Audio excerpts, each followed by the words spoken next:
a meal, please go and order it now. Otherwise, we will start in 1 minute.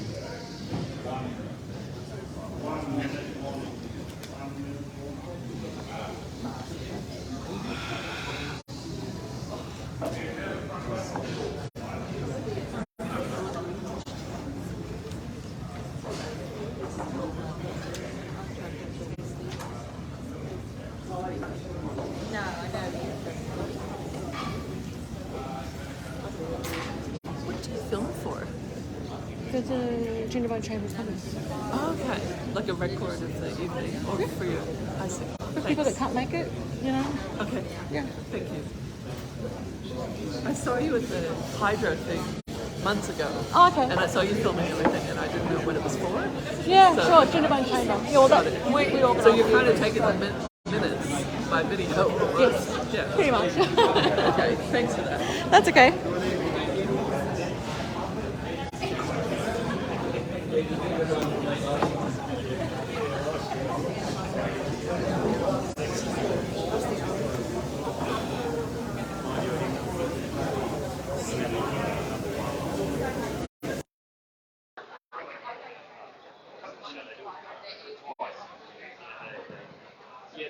Good evening, everybody.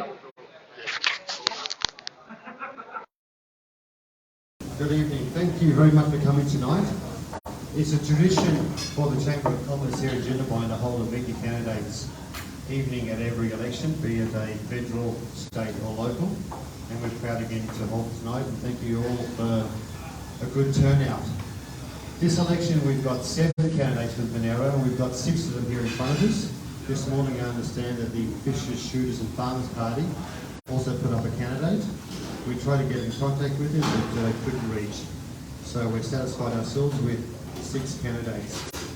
The way that we're going to run it is we're going to have 3 minutes opportunities for each of the candidates to talk about their manifesto. And then we've got a set of questions that we've garnered from community and from businesses. Up to 12 questions. I've got 2 optional questions. We've got 12 questions for a range of subjects. They will have each of the candidates who are willing to answer take 1 minute to answer. At the end of the evening, we'll give each candidate another 1 minute again to round up any comments that they may want to add. At the very end, depending on the mood of the candidates and how tired they are, and also how well we have ourselves, I'll open it up to the floor for 2 to 3 questions. If you need to leave during the day to get another drink, please do so, but just respect everybody else's attention. So what we'll start with Nicole, and then we'll go into Jenny, Steve, James, Andrew, and Josie at the end. 3 minutes, I'll be timing it. I'll give you a bit of a wink at 2 minutes 50. Then if you could just round up and keep that 3 minutes, that'd be great. Do I get to start before you even turn it on, so I get an extra 30 seconds? Thanks, Olivia, and it's lovely to be here with you all this evening and looking out over that stunning view and what another perfect Monero day. And to have the opportunity to come out and actually see the work that's just finished on the Club Green here, that they received a $134,000 grant from the New South Wales Government to be able to fulfil that community priority for this great sporting club. So congratulations to them as part of that, John and the team here who do a fantastic job. And that's what I'd like to talk a little bit about who I am. For those of you in the room that I have had the opportunity to know over the past year, of course, as I was leading up to the by-election in February last year, if you may not be aware, my past was that I was a journalist, author and historian. I've been in Queanbeyan for almost 35 years now, heavily involved in the community for a long period of time, everything from 7 years as president of Meals on Wheels to the independent chair of the Headspace there in Queanbeyan for 3 years, also on school boards, etc. Very involved in our local sporting communities. And I managed to somehow still fit in a little bit of soccer/football myself when I have a bit of spare time too. So all of that's always been really important to me. We have 2 sons who are now 25 and 23. We've run small businesses there in Queanbeyan, and of course, for those of you who are aware, my husband Tim, who was in local government for 17 years and the mayor of Queanbeyan, Parang for 13.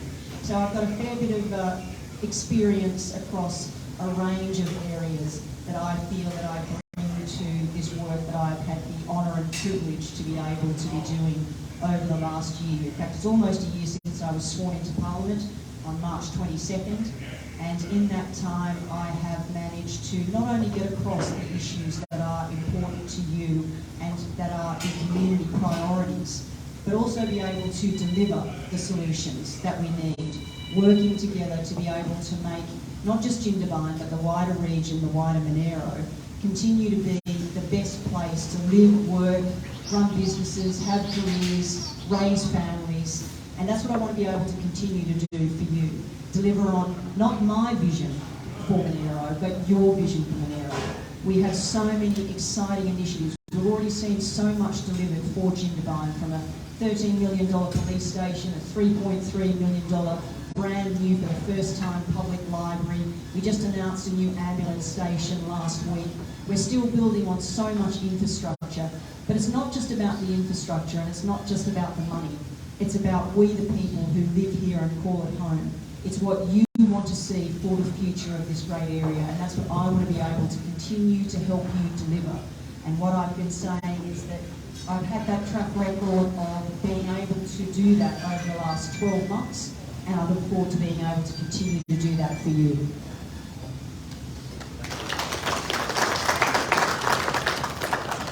Hi, I'm Jindabyne. I'm standing for the Greens.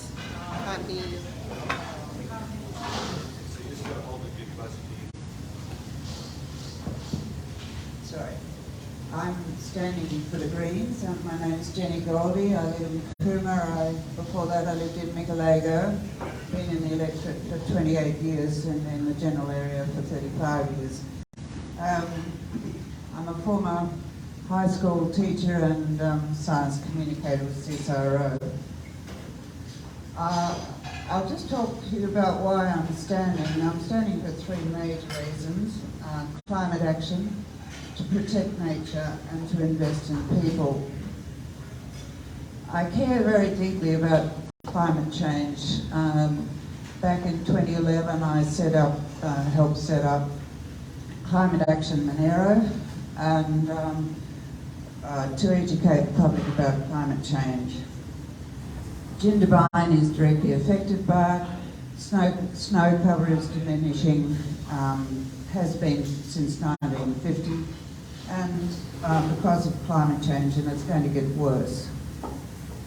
The ecology of the mountains is changing, with dieback already occurring in above 1,600 metres of snow gums, because the beetle is surviving the warmer winters. In dealing with climate change, we have to facilitate the transition to renewables from fossil fuels. We have to stop the subsidies of fossil fuel companies, and we have to provide a just transition for workers. Sorry. What happens there? I lose my voice. We have to facilitate the rollout of EVs, including rapid chargers along our major roads and in town centres.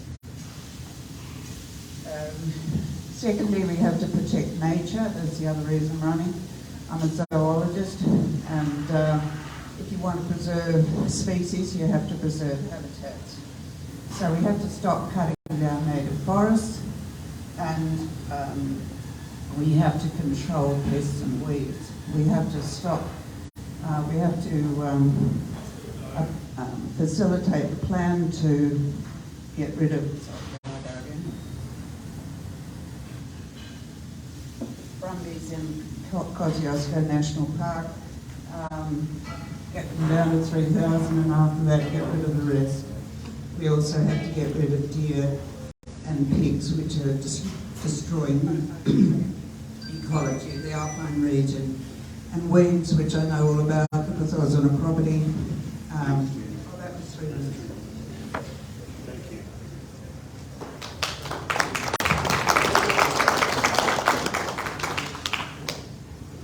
Well, hello. I'm back. It's for those who don't know, I'm Steve Wan. I was the local member here for some time, and I am a last-minute entry back into the race this time around. I'm back because I think there's some really important issues that government needs to focus on. They're the long-term issues.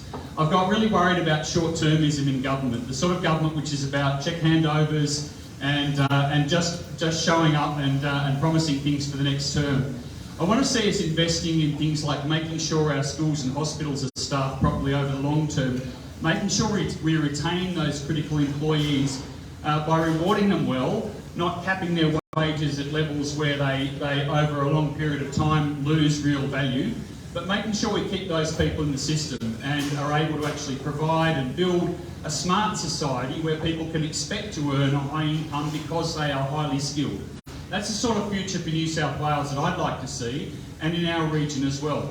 So I think there's some really important long-term issues we can be focusing on as we go forward into this election. It is an interesting time to be running again.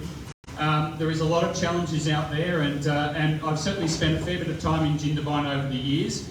It's easy for me to stand up often and criticise government, but there's one thing that I actually want to acknowledge here, and that is John Barilaro, there's probably lots of things I disagree with him on, but keeping the snowy sale money to the Commonwealth in a fund which can be used in our region was a very smart thing to do, and that gives a lot of scope for work. But one of the things I want to focus on with that is making sure that as we go through the process of using those important funds, we really engage the community and we bring the community along in the vision so that all the locals feel like they're a part of that picture and a part of that plan. I think that's something which we can work further on, but which is important to have a member in the Parliament who can work strongly, hopefully in a Labor government, but also has the capacity to work across the sides if necessary. And I think over many years I've proven that to be the case. That's something which I'd be looking forward to do. Some of the other items on the agenda are actually very similar to Jenny's, because the weeds problems, the catchment problems, the feral pest species problems are things that I've seen really quite starkly in my last few years' work in the farming sector and the agriculture sector, which is what I've been doing for some of that 8 years that I've been out of politics. And it's something we really need to focus on here as well. I know that working with a Labor government we can do that. A few people have mentioned to me since I got here tonight that I have swung the length of that lake 3 times, and that was to raise money for community renewable energy projects. And the energy transition to net zero is something that I think is absolutely vital. Legislating the transition goals and working to ensure that as we transition, regional New South Wales is able to take advantage of the very real opportunities that exist in that transition. Something our region can share in, something I'm looking forward to working with you all on if I am elected on the 25th. Thank you.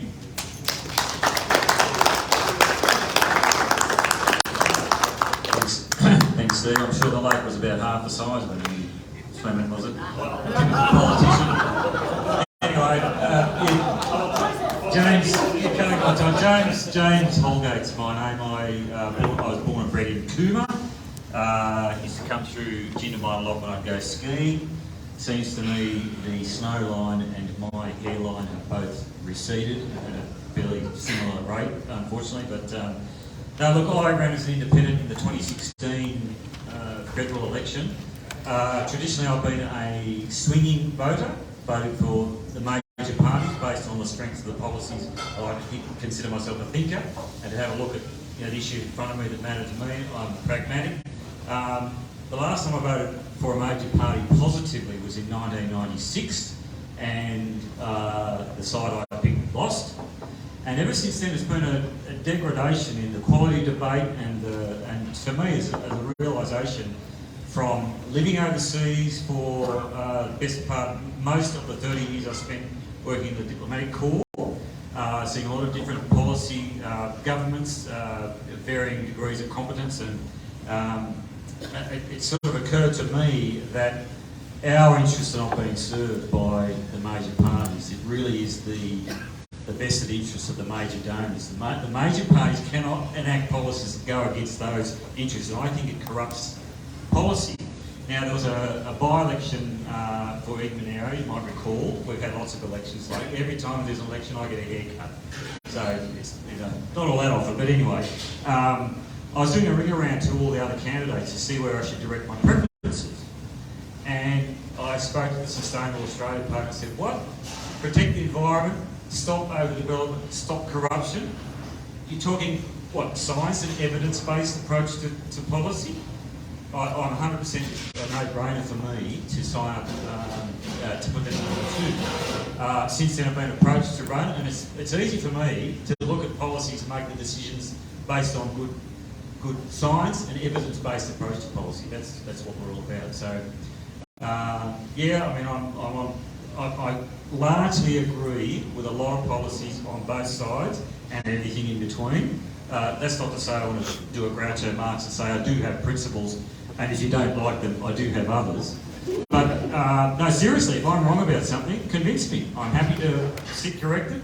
I have been corrected and on an ongoing basis after 32 years of marriage, so not quite the finished product yet. But seriously, I will work pragmatically. I have worked in a lot of different roles in Australia and overseas. I currently do recruiting, a bit of a stint with the Australian Republican movement. But I will work practically and in your interest, not those vested interests that are interested in endless GDP growth. We want to redefine growth. Growth is not just more stuff, not more consumption. We can do better. We can have a wellness approach to policy. Thanks very much.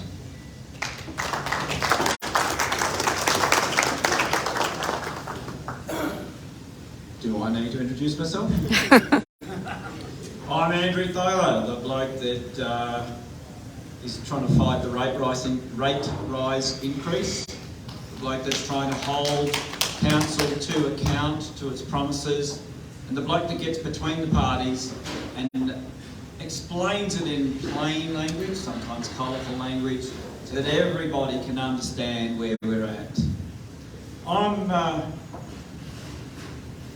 looking forward to a healthy debate. And I will remind you that there was a concerted effort to prevent me from coming tonight, which is rather unfair. It's very undemocratic. So thank you to the club for allowing me to come in and removing the ban that I didn't know I had. So I'm not going away, and I'm not the kind of person that gives up, and I never shy from a fight. And I fight for the people, because I'm not making any money out of any of this. I've got my own businesses, I've got my own interests. I give my time to the people of the area. I want to ask questions about the Special Activation Precinct. I want to ask questions about the bypass, the Monero Highway, and all the other things that come in between. I'd love to ask questions about a $134,000 bowling green that comes with a vote for me kind of catch. That's not how I would do business in politics. I would actually make sure that public money is spent in the public interest. Steve mentioned about the sale of Snowy Hydro. The state component of the Snowy Hydro was sold and that money was held back. It's being used to buy votes. I don't think that's right. There is a very big expectation that the politician turns up and says, look at what I've given you. I've given you your own money. That's not how we're going to do politics when you have an independent. And the benefit of having an independent is that that independent is between government and opposition. Both fought for support, and I say to the community, what do you want? What's the price for that support? And then you'll find out that either the opposition pressures it to occur or the government promises it, and that's the power. Ask Andrew Wilkie down in Devonson in Tasmania. Remember Tony Abbott flew down and said, I'll build you $1 billion hospital. He said, I don't need $1 billion hospital. We would like a hospital, but not that one, not that big. When you've got an independent in your seat, everything changes for your seat. We've had quite a few years Labor, quite a few years National. A smart seat puts an independent in and mixes it all up. And if you don't believe me, try it. Because I mixed up a lot of stuff. And you know that I have your interest at heart, and I give up my time for you.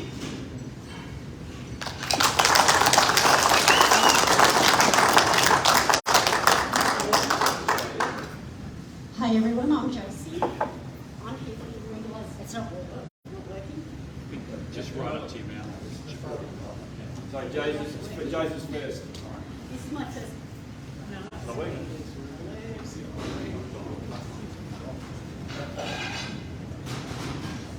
Okay, so I'll keep it short because I hate the sound of my own voice. My name's Josie. I'm a mum of 4 now because I've got 2 huge kids to my family. Now I've got a new boyfriend in my life. Now I'm here for the medical cannabis purpose. Basically, we've got cancer patients who are using it, PTSD. They can't even get themselves to a doctor's appointment. If they do try and drive themselves, they get pulled over and get drug tested. There goes their licence for a minimum of 3 months, not excluding that 24 hours where they've lost their accommodation, stress, everything involved in not making their appointments at Canberra, for an example. Also, we have the option of the hemp. It is used for plastics, textiles, and it's great for the environment because of all the pollution it absorbs itself. With the stem that's left over, you can mulch down and you can actually use it to feed your cattle as well. I have a lot of other things to throw. At the house, we do have Andrew, who's running for us. He has a lot of knowledge, more so than what I do. I'm more on knowledge of what I've educated over the years, so it's more personal knowledge and research from universities and other places that I found and learned from. I've also had PTSD myself and anxiety. If you can notice, I'm pretty nervous and shaking. So my oil's not working the best for me right now. I probably need to up it, but I'm not in the right place to do that. So I can't go and take some to ease it, so just bear with me. Yeah, so that's about all I'm going to say. But any questions, I'm open. I'm a mum. I do work hard. I work as a support worker. And I also clean on the side, so I know what it's like to do a lot of hard work and clean the toilet because I do that daily for my general client. And yeah, so I'm here to put my hand up and my kids are up the back there, so please don't be too hard on me, everyone, because I don't want to be embarrassed in front of them. So that's it.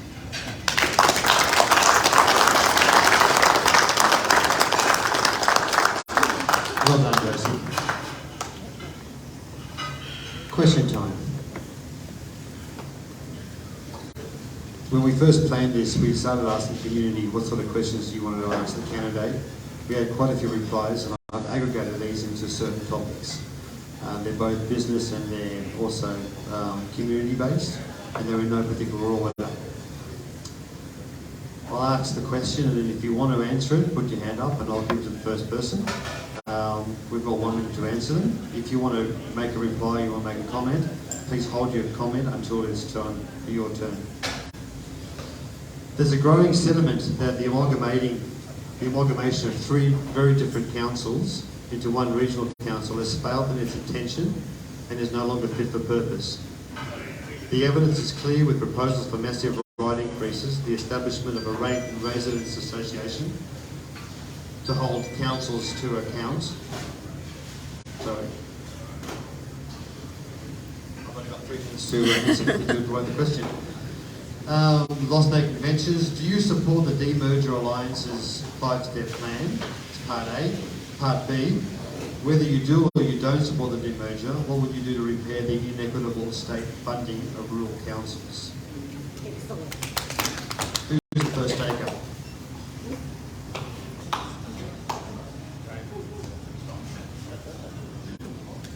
We're talking about topics close to my heart here, aren't we? Thank you for the ratepayer. Mick Newman's here tonight. He was very instrumental in getting this going. I support a demerger. I think we have 3 different councils on 3 different pathways. The amalgamation was by force, not by want. We were promised cost savings. The 3 councils prior to amalgamation had a combined wages bill of about $11.5 million. The wages bill now is about 33.6 and climbing, although it's -1 staff tomorrow. General manager's on the way out too. I will support a demerger to allow the 3 councils to retain or recover their 3 individual identities, and it's no further evidence than the argument that we need to homogenise 3 councils and homogenise 3 planning systems, and yet we've got a special activation precinct. So we went from 3 to 1 to 2. So the government doesn't even know what's going on, and I'm really going to be curious to see whether the Labor will continue to honour the intent of the SAP or walk away from it.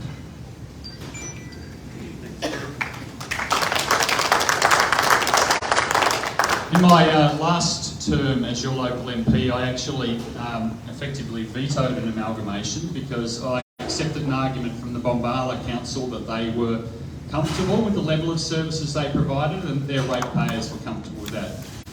I'm not going to give a blanket agreement though to de-amalgamating because I think it needs a lot of very thorough consideration first. It certainly needs quite extensive economic analysis so that ratepayers can be fully informed about what the implications are for them. And I mean that for each of the ratepayers in our three areas.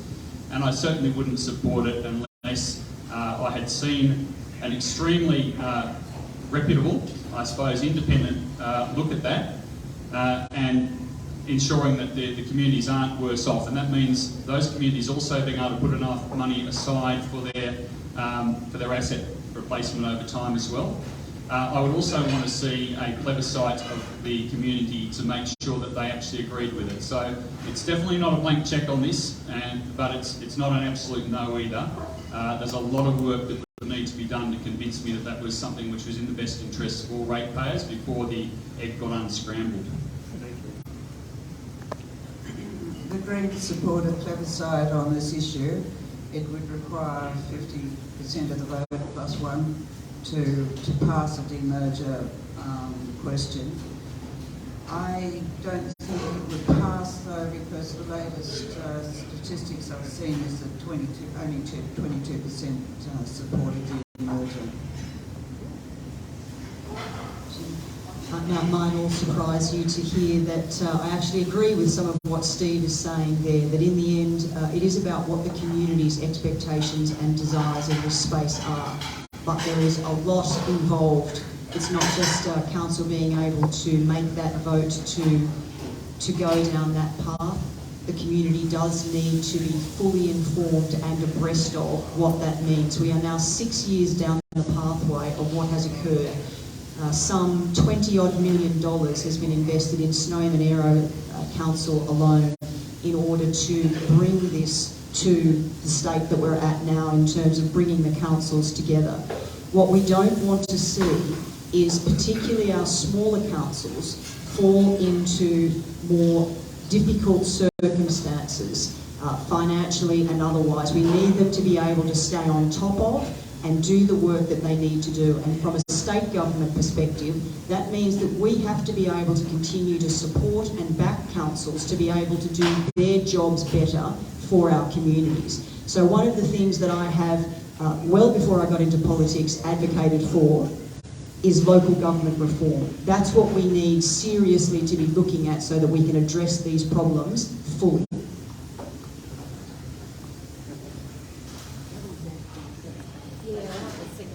Look, I'll just make a comment. You know, as a pragmatist, we don't hear people coming up and saying, "Oh, look, everything's going really well, thanks. Try ringing a help desk," and so really happy with the way things are going. So we are hearing from people who don't like the amalgamation. To me, it does seem to be sensible to, have, if you like, centralise those services. Not remove duplication, I suppose. Surely we can get efficiencies. Now, I'd like to see the facts pragmatically put in front of me, work it all out. There will be vested interest if I or each people who want to separate out again, will convince me. I'm not convinced one way or the other, and I'm not going to try and please everyone all the time. The second part of the question. Second part of the question. State government funding. Equitable funding. There's a perspective that urban councils closer to major cities get a better funding deal than rural councils. Certainly in the Snow area we've got a lot more roads than what a normal council does. We're just to get the same level of funding as Western councils. We don't get it. Look, there is, and we'll probably all be in furious agreement on this because there is there is a lot of cost shifting goes on between levels of government. We all know that. There has been a substantial decline in the real value of the financial assistance grants, which come from the Commonwealth over the last decade. I suspect that'll take quite a while for that to be made up, given the state of the Commonwealth budget as well. But let's hope that we can, in a sort of maybe an old buzzword, cooperative federalism, might reappear one day, and we can start to work towards that. There is one of the things which Labor has announced is a doubling of the emergency road grants for councils, which means that this council will get, over the next 2 years, an extra $6 million or so to assist with local roads. It helps. It doesn't solve the need for rate increases, because we also know that the cost of delivering services at council levels has gone up. It's hard for people to get staff. There is a lot of challenges out there. So Labor has said that we will work over time to try and make a fairer funding model for local councils, but I'm not going to pretend it's going to be solved overnight. Does anybody else want to have the second part of the question? Just for your information, the federal assistance grant is the FAG grant, which used to be tied at about 1% of the gross domestic product of the country, the GDP, and it's about 0.4% now, and it's sliding backwards. Interestingly, Christian McBain in the Eden-Monero election campaigned very strongly as a former mayor of Beacon Council. She knew all about the FAG grant and the deficiencies of it. She has been the minister for local government in the federal government for 12 months, and she has done zero. And yet she has the power as the minister, you would think, to affect that setting. I'm very disappointed in Christie. I know because I campaigned against her and I sat on these tables. She made strong promises and has zero delivery. So Labor, we might be able to support Steve on there to be a condition that you need to twist Christie's arm. If we support Nicole, we would be hoping for what we have never been able to achieve. If you put me in there, I'd get it.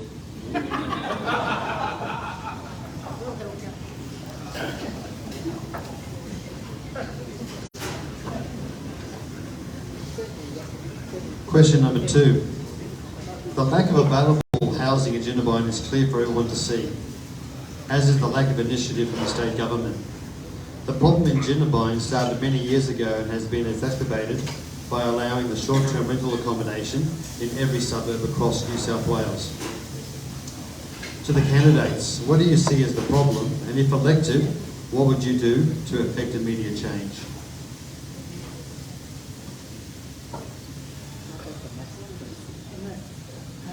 Yes, housing affordability. There's that old chestnut. That's something that's been chronic for years and kicked around and blamed. Everyone's blamed. We need more land.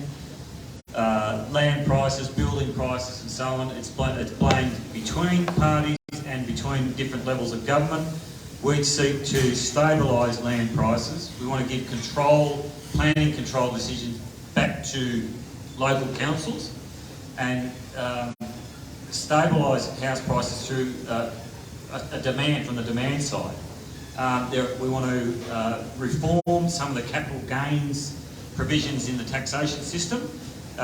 There's foreign ownership concessions. You've got land banking going on in cities.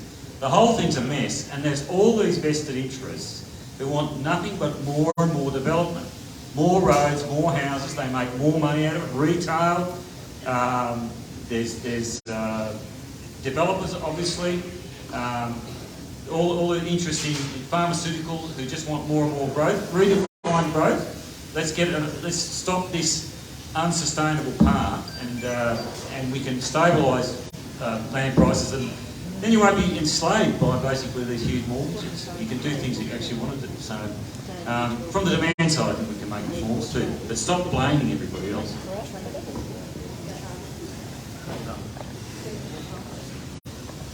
As a single mum, the housing is really, really hard. I did own a brand new home when I was married years ago. Now, I don't have it. I'm paying $460 a week. That's why I work like I do, just to pay rent, keep a roof over our heads. If I didn't work, pension will need to cover it because I do have a lung condition, so pension will not help us. In between when the landlord decides to reclaim their house because they want to up the rent, we can't get another home, so we have to pay out $800 a week for a motel room where you can't afford to buy food, save money for a bond, anything like that.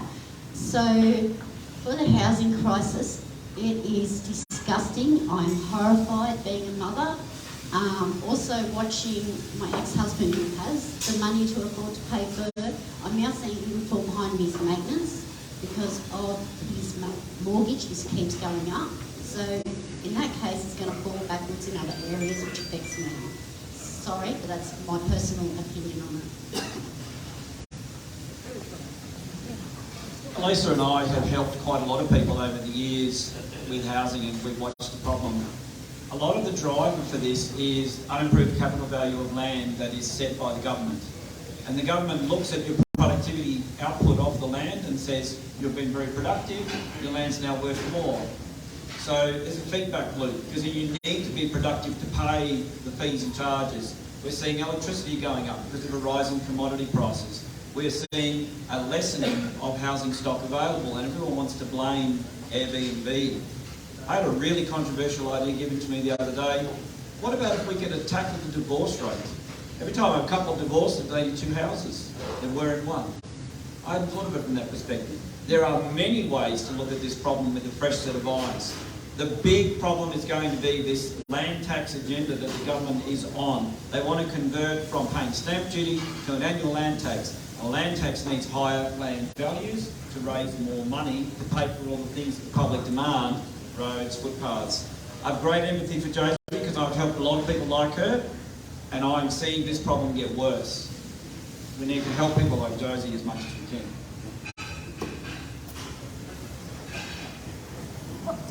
I think we deal with the Airbnb problem by taxing them as businesses or taxing them quite high so that the owners are more inclined to sort of put those properties back into the rental market. The Greens would call for developers to have 30% of their new developments devoted to affordable housing. We certainly need the people on pensions like Josie need help, and whether they're age pensioners, single mothers or whatever. So we would support a rental freeze for 2 years and just try and build a lot more affordable housing.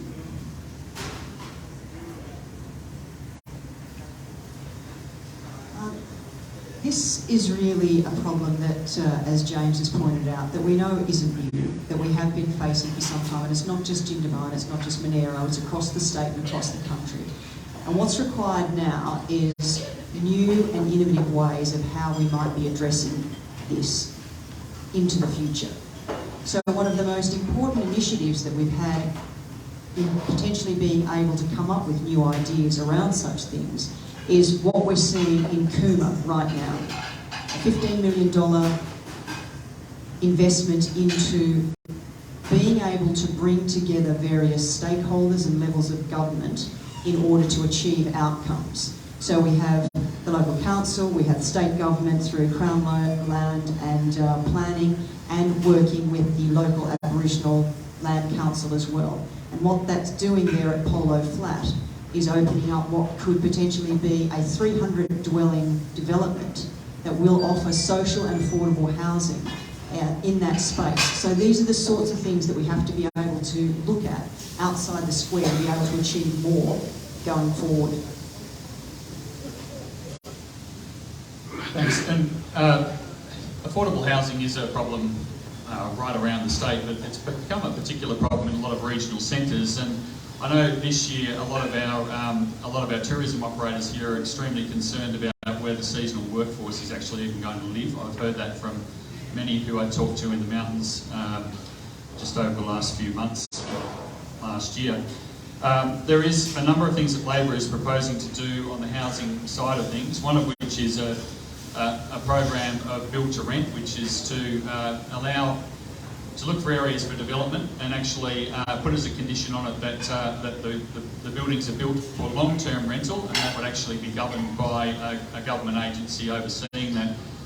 We're going to put in a new Homes New South Wales to bring a number of the different housing group bodies together, and also provide longer-term funding for some of those social housing groups that are out there in the community. We would want to be working very constructively with the Albanese government, who's put a $10 billion fund in place to build social housing, a future fund, which means it earns and keeps reinvesting. And last time I was the local member, I was very proud of the fact that we did increase the public housing stock in the electorate, and I would want to see that continuing.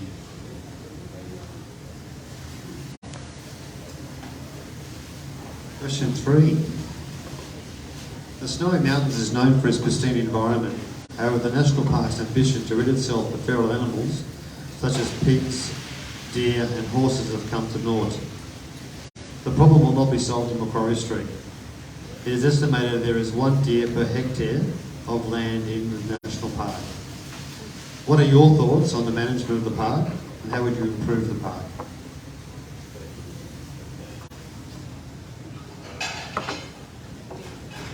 I think the feral pest problem here is critical now. It's I've been a visitor in the park for a quarter of a century.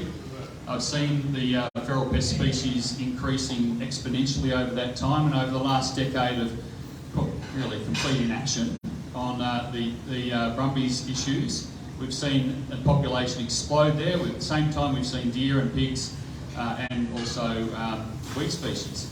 So there's a lot of things we need to do, and the first one is to actually implement the plan that the government has for the Brumby population, and that needs to be put in place and properly resourced.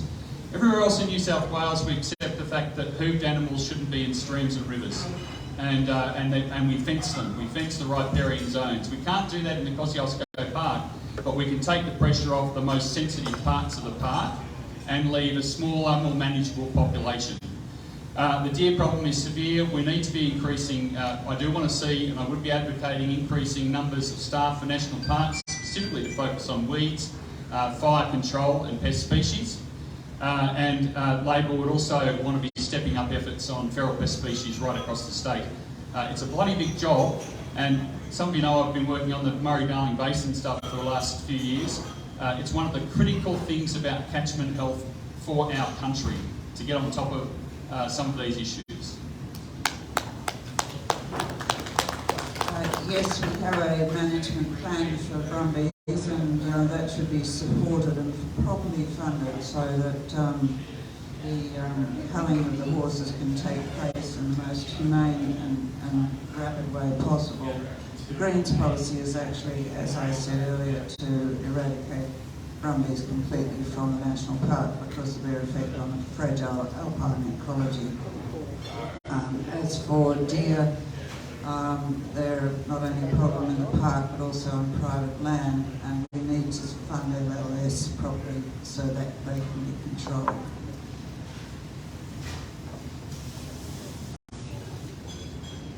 Oh, very yes, please. The Brumbies, look, I love the Brumbies. My father will be 92 in a couple of weeks. He can recite The Man from Snowy River verbatim. He did it a couple of weeks ago. Grew up loving the idea of the Brumbies, and here we're in a situation where they're absolutely international pariahs. Where else do you have a feral animal protected in a national park? Again, I love the Brumbies, they're beautiful, but there's been a lot of misinformation, and a lot of very narrow interest groups have had a lot of sway on the current government, and they've buggerised around about this. We're trying to get the numbers down to 2,000. They say there's 18,000. Oh no, there isn't, as if you can prove a negative. I'm very frustrated by this, but the Sustainable Australia Party's policy is for the harm minimalisation, the humane removal of all feral animals in National Park. Now, I'm sorry, but when the next drought comes and you see all these Brumbies up there emaciated and in a horrible state, that'll be of your making, okay? This is from a lack of action on the part of this current government, obfuscating, lying, making up lies about, oh, I was nearly shot, using images from other culling programs and saying that was happening here. Anyway, don't get me started, but certainly a comprehensive program that protects this unique natural environment here. It's nowhere else. You can have your animals like that elsewhere. And you know, anyway. we can talk about camels as well, if you like. There's movements to protect camels. You know, you can ride camels at Broome. Let's have that going on here. Ride your brumbies in a managed way. Keep your heritage value. Anyway. James is quite passionate. I am not going to support the killing of the brumbies. I've spent a fair bit of time up in the mountain. I was up there in the middle of the drought with the Narigo people doing a blessing of the waters. The streams were running, they were clear.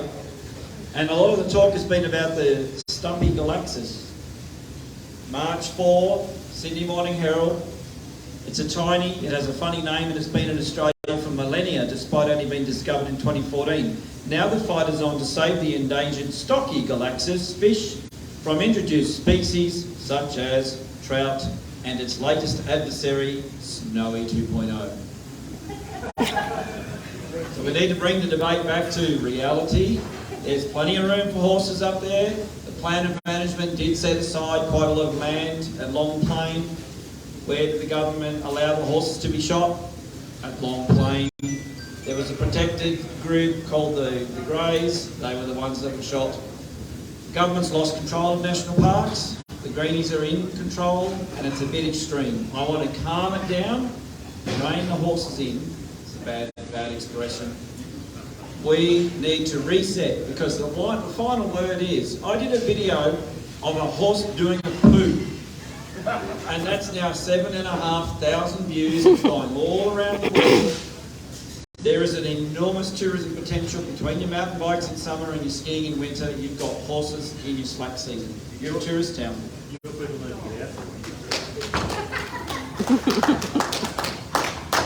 Now, growing up, spending 6 years in Corringham of my life, it is based on the Brumbies, the mouth of the Snowy River. So I'm against herding Brumbies, because even now, if we drive that way, what I tell people out the window for are the horses. It is the most beautiful sight to live for. I do understand they're doing damage. This is where the hippie girl will come out of me. And the feral pigs and the deer, we do have to get that under control. And the damage that the Brumbies are doing has to be under control as well. I don't have the knowledge on how to get it under control, but this is where I'll be asking you guys, what do we do?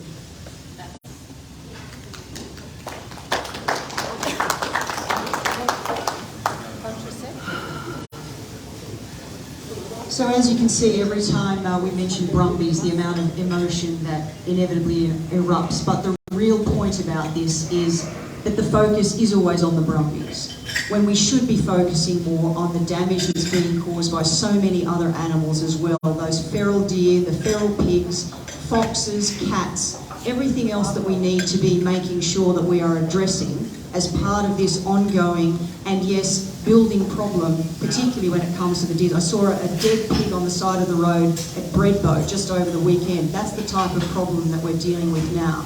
So one of the initiatives that I want to introduce, the same way that I have secured funding for, and yes, I secured the funding because I advocated very hard for an African lovegrass coordinator as a dedicated position to be able to get on top of that problem. What we need to also see is dedicated staffing to be able to address deers, pigs, all of the feral animals that we're dealing with in the park. When it comes to the Brumbies, many people have spent many years in order to bring this management plan to fruition, acknowledging the social, economic and historic significance of the Brumbies and protecting the park at the same time. We have a plan there. We need to ensure that it is implemented in the way in which it's legislated and making sure that that occurs. Sorry? Where's the plan? I've got a copy of it here if you'd like. What plan is it? This plan or 2016 plan? It's the current plan that's been legislated. It's the current plan that's been legislated. 2016 plan. Well, this is the one that has been agreed on and it's in place, and it now needs to be enacted as legislated. It made a huge mess of everything.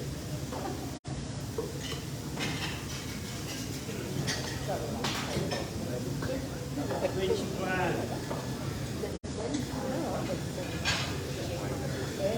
Are you aware that the state government mandate pushing councils to increase different zoning with the resulting impact of increasing minimum lots for development, hence forcing some generational farmers to sell their properties rather than subdivide for their children. Do you believe in the notion that private land should not be subjected to zoning change unless negotiated with the owner?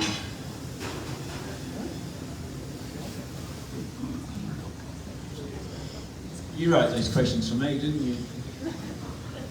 Zoning changes, big problem. A zone that sets out what you are and are not allowed to do on a piece of land is a part of a statement in equitable value of that land. So if it's a special purpose zone, you can't do much. And if it's an RU1, you've got great freedom to do all kinds of primary production.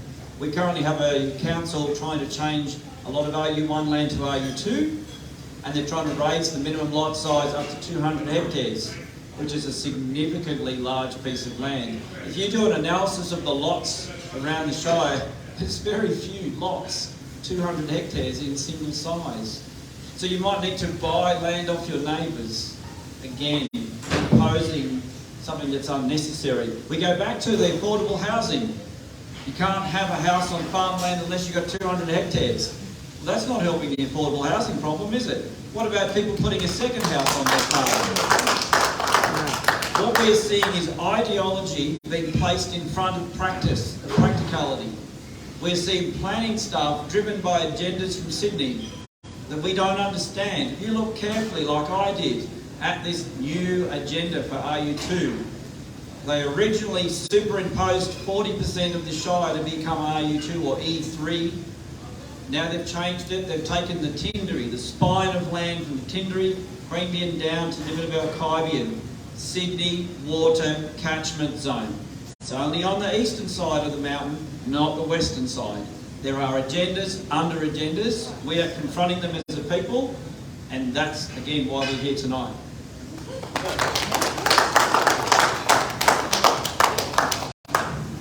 Back in the late 1980s, my husband and I were thrilled that they reduced the size of the blocks to 100 acres or 40 hectares.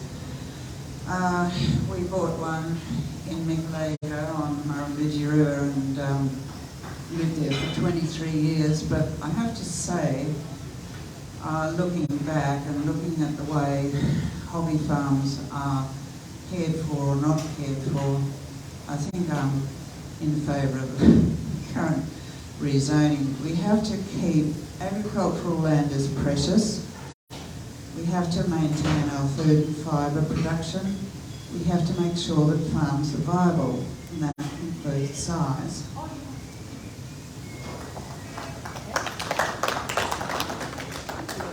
Yeah, well, one of the central planks of our raison d'etre, our reason for being, is to stop overdevelopment. And of course it does. It takes up productive land and it eats into native habitat.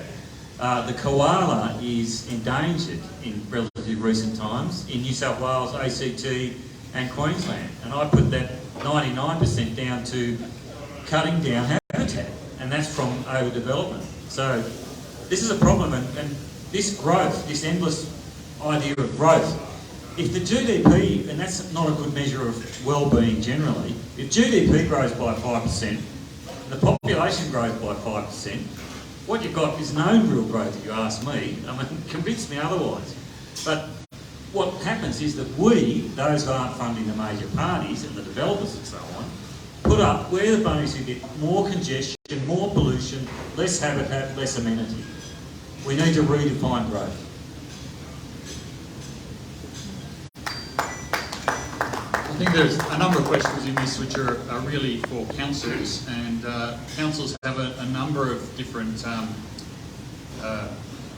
planning zonings that they can choose from in implementing their planning criteria around their shires. So I'd certainly agree that they should discuss those and any changes with communities, but I don't think that we can avoid the fact that one of the things which has characterised my involvement with farmers over many years is that we do get two quite diverse arguments. We get the you must protect agricultural land, and then others who say it's my retirement to be able to subdivide that land.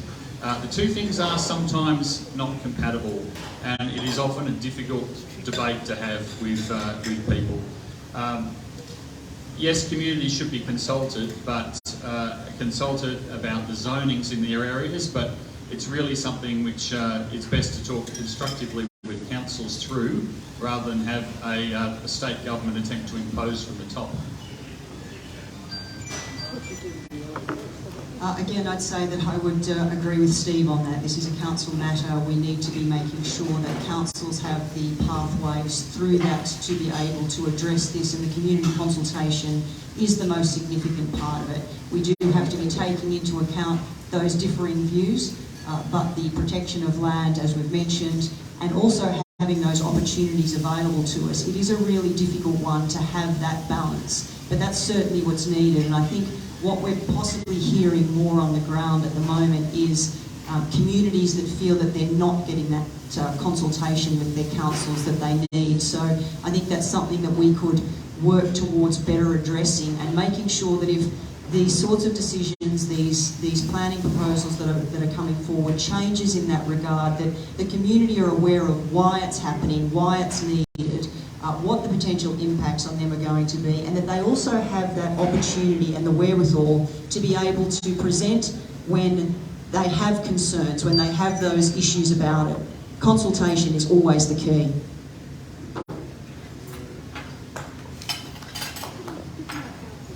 That was a diverse range of answers. Yes. Well, interestingly enough, the conversation that I've had with council very much say that a lot of this rural land use strategy is coming from state government down to council. Aged care, for the most part, is a federal responsibility. However, state government support is always required. If elected, how could you support the community's long-standing push for an aged care facility here in Jindabyne? I trust that most of you would be aware of now that we have made a commitment as a Nationals Liberal government to a $15 million election commitment to expand Bombala MPS in order to add an additional 30 beds. And yes, Bombala, it's like I'm getting it is also the wider area that we're looking at to become an aged care centre of excellence. But that does require the federal Labor government to step up and do what had been committed to at the last election, and that is fixed aged care.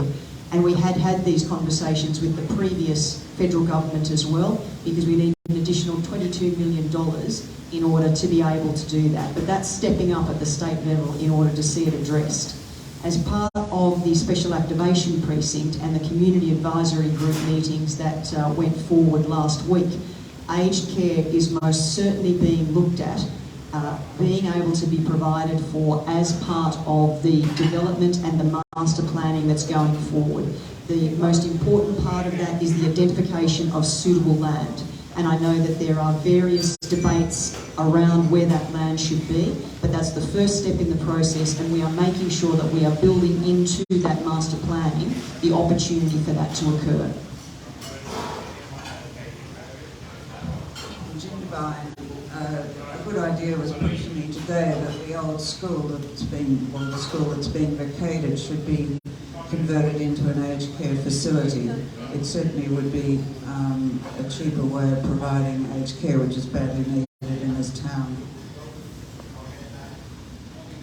It is a huge challenge. I have been talking to Christy McBain about the challenges in aged care around this area, and I'd certainly be looking to keep talking to her if I'm elected and work with her on some of these issues, including the issue in Bombala. It is a real challenge, though. I very strongly support the new standards that the federal government has introduced, but one of the negatives of them is that it's made it extremely hard for smaller, particularly rural aged care nursing homes to actually make money and be viable. So it's something that we really need to work through quite constructively with the federal government about how we can enable small communities to actually have viability of those services in the area. I'm also very strongly supportive of planning which encourage the development of seniors living. That helps people into more suitable accommodation, but also helps to free up some other accommodation in the community, and we really need some of that here in Jindabyne. Yeah, well, we need to be a bit fair about the funding. Aged care, we've seen good work done with the NDIS, but we've also seen escalation in costs. So be realistic, but it's going to cost money. And also, I mean, just on a personal level, my mother is, you know, she's staying at home, and we're with a flexible approach. And I think that we can look at other options to try and keep people in homes as long as they can. I understand that's also very cost effective. So, but you know, it's going to cost money, and there'll need to be sacrifices made. But the measure of a society is often on how they treat their most vulnerable. So I'd like to think we do quite well on that front here, and we should continue to do the best we can.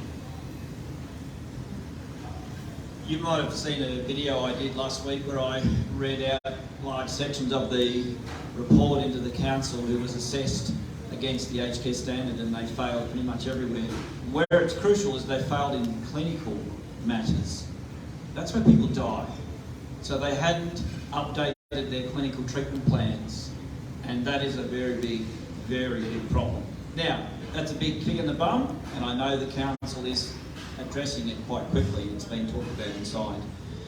The idea of aged care in Jindabyne, they say we need some suitable land. Well, you could put it on the marina, but that got pulled out of the SAP. So that's a facetious statement. The problem is not going to go away. None of us have worked out how not to age.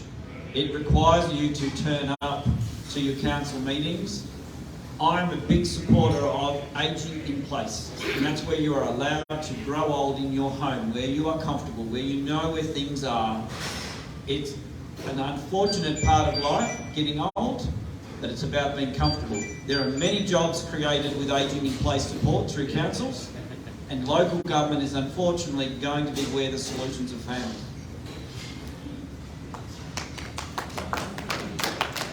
Working with the support workers, I'm working with the elderly and disabled, so I do see where it lacks. There's not enough support there. Sometimes you've got to cancel the doctor's appointments because a support worker gets sick. They can't find someone else to replace them. They live an hour out of town on the farm. They need to organise someone to go out there and pick them up. That's nearly impossible when someone's sick because you can't get a replacement, there's not enough support. But it does get to a point where you need a home and 24/7 care. It's not always going to be in your home, I will be honest. This is where what I'm fighting for, the money that the government is going to make from this is going to be huge, and that's going to help for the elderly for every medical purpose we need. And I'm going to be old soon too, so I need a home, I'll be honest.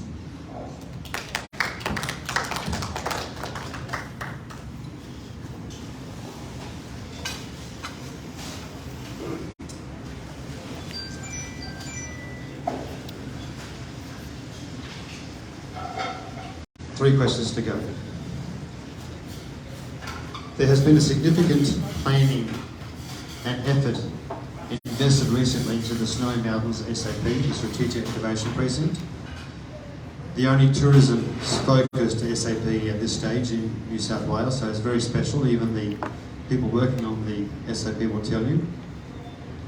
What is your party's short, or your candidate's policy on short and long-term commitment to tourism in our region, and what is the commitment to the sustainability of Tourism Snowy Mountain, which is the lead organisation for marketing the Snowy Mountains in the area, and the region's year-around visitor economy?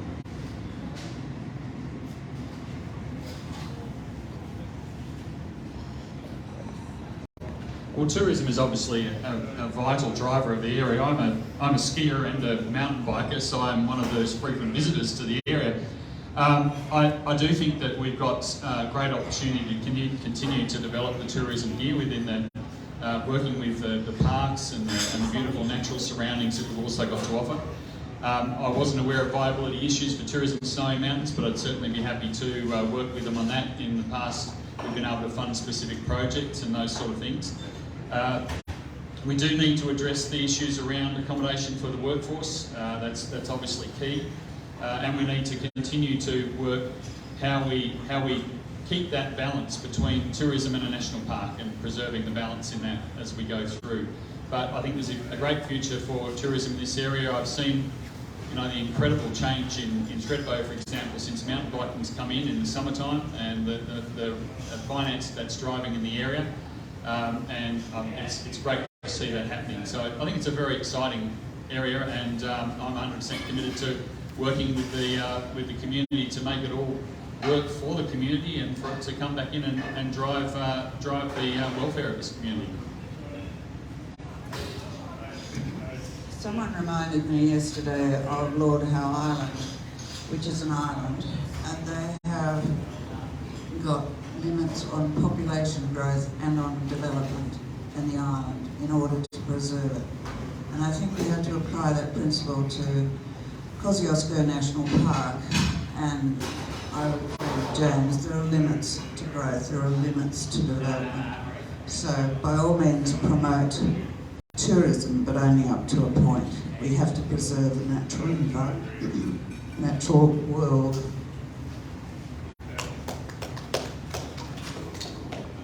Yes, amen to that. Yeah, let's make sure that we protect what makes it great to come and visit in the first place. And, you know, the feral animal problem, yeah, you're cooking the goose that lays the golden egg there. So yeah, let's make sure we do what we can to make it worth visiting in the first place. There's a long-term solution for you. I do know a bit about tourism in Snowy Mountains. I'm certainly happy to work with them and to continue to offer them support. That's only to an extent. Your best marketing agents are the tourists who come and have a fantastic lived experience. Don't get stuck in queues, don't get turned around on Cosy Road and can't access the bloody ski field they came to. So tripling the domestic population under the Special Activation Precinct, insanity, is going to cruel your tourist experience. And when someone says, hey, let's go skiing in Japan, where there's heaps of powder, trains to the terminal, and we just don't have to think about it. Come to Jindabyne, you're going to have to get on the road, dodge the dead kangaroos. It's the tourist experience that sells your region, not the slick marketing brochure, not the glossy piece of paper. So once you turn your attention to the customer experience, they are your biggest marketing tool. And that's where I think the plan of both Labor and the current government fail, because they don't put the customer at the centre of that Venn diagram of experience.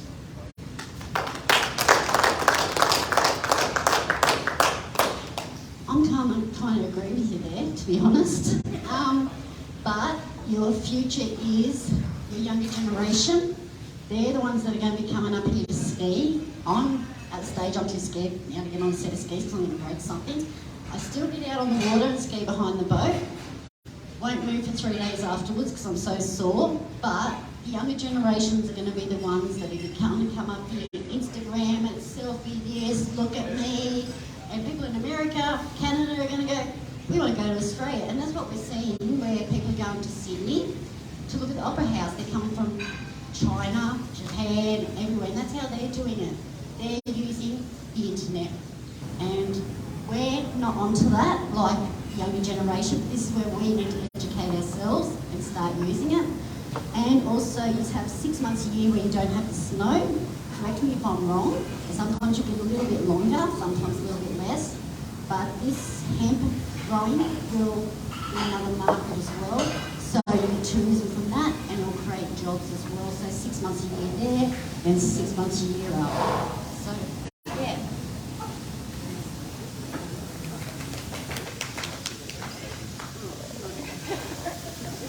This incredible investment of the $391.3 million into our Snowy Mountains Special Activation Precinct is a 40-year vision. It's not something that's going to be achieved overnight. And it is that continuing consultation and working with, again, not just Jindabyne, but the wider area as well. We all know how important the tourism sector is to this growing, thriving region. But we also know that many people call it home permanently. And we need to make sure that we have that balance in order to bring this about. What we don't want to do is to continue to see this reliance on 16 weeks a year when it makes it more difficult.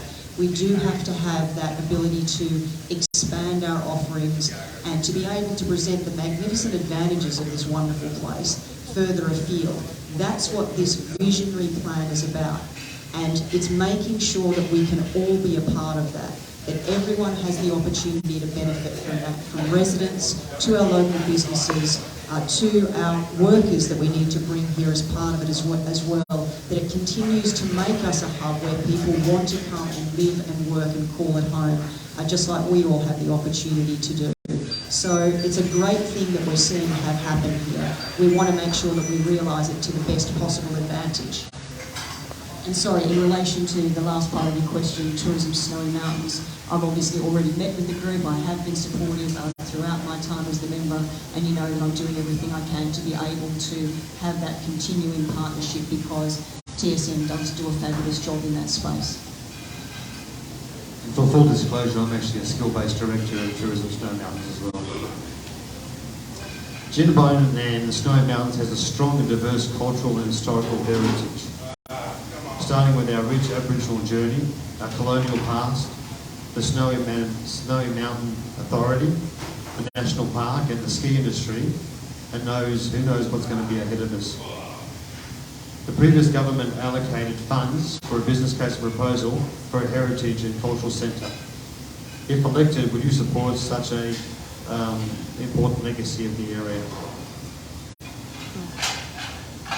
Not only am I incredibly supportive of the plan and again what we're seeing developed here in Jindabyne, the potential to develop, and all of our other areas that have their own unique aspects that we can build on as well.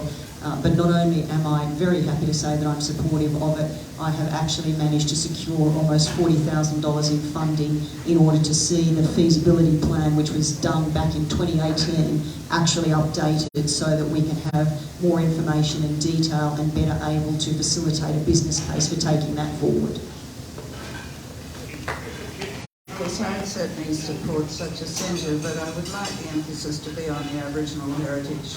Too often we overlook the, I'm not sure how many thousand years of history the Aborigines have been here, but we really, the Europeans who came here for the snow scheme, it was an important part of our history too, but it's the Aboriginal people that are too often forgotten, and we need to include them in it.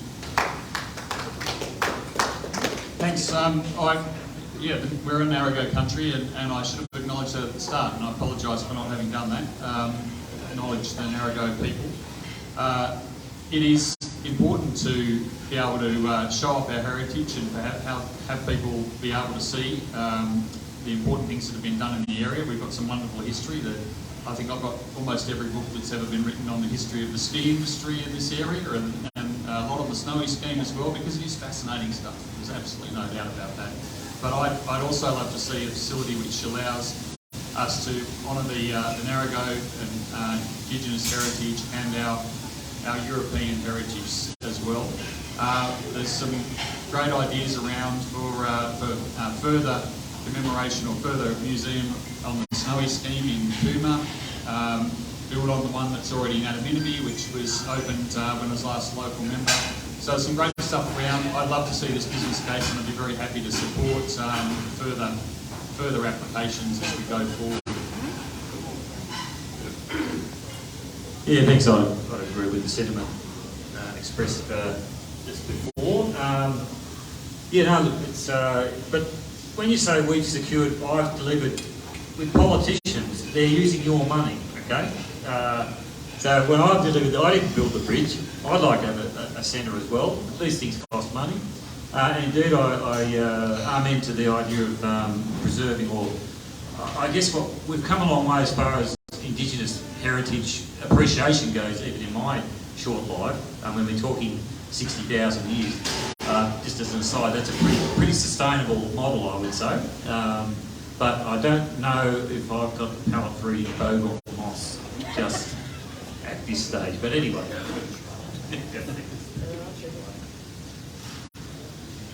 quite complex answer I'll give you. Some of the Narigo elders actually call me their brother. They are a part of my family and they are involved in my kids as we bring up our kids.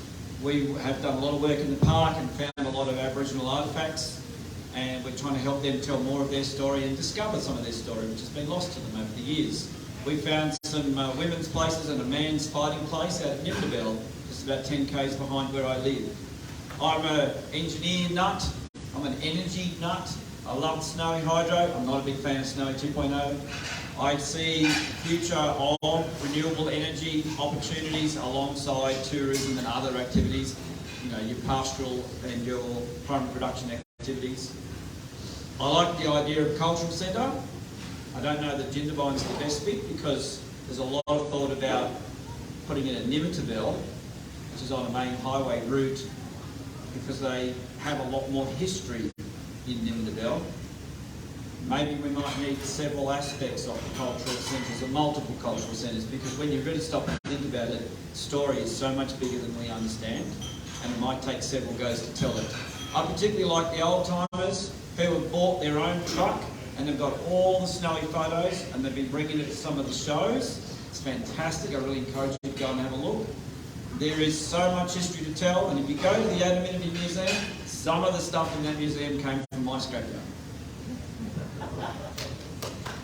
I also have to say sorry, I did not welcome when I arrived. I'm not Indigenous, but my children are. They're from Mount Newgam.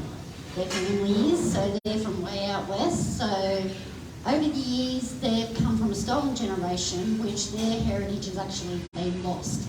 There's only very selected words that they've learnt, and that's only through what they've been taught from us.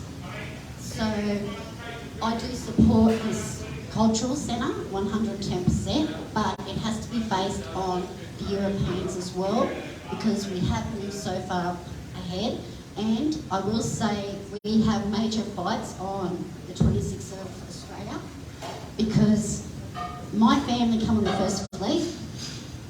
Their father is Aboriginal, and it does create a massive fight where we end up at either ends of the house because we all have our beliefs. So I do support it as long as it's not just based on the basic. It needs to be more open, because it's not just the Indigenous or the Europeans.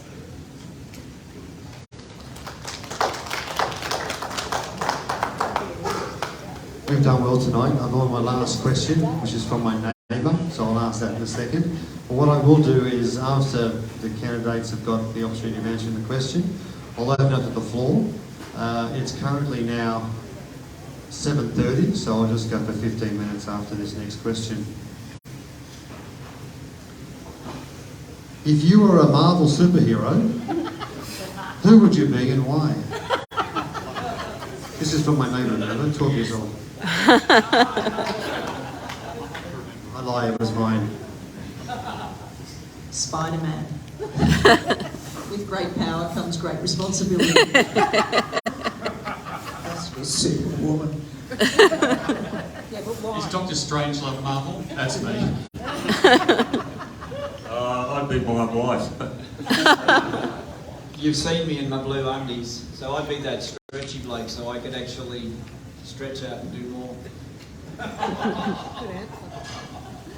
My daughter's telling me to say Raven, but no. Iron Man, no. Spider-Man, no. I watched them all. They're all superheroes. They're outdone me. I'm just a mum, and as far as I'm concerned, that's my superhero.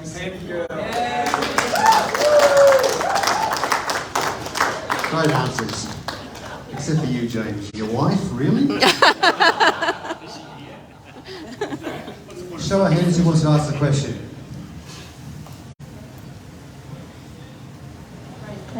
Thanks, Olivia. Jo Oddy, Climate Action Monero. Thank you, candidates, for being here tonight and sharing your ideas. Every business in this town and local area is dependent on a stable climate, not the rapidly warming one that we have now.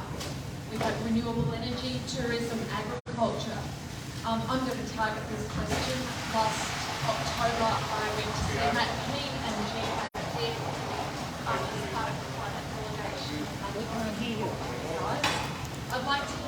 Steve and Nicole what actions you will commit to backing government that will increase the current government's ambitions to reduce carbon emissions and draw down carbon. Will you say no to new coal and gas? Let's go to Steve.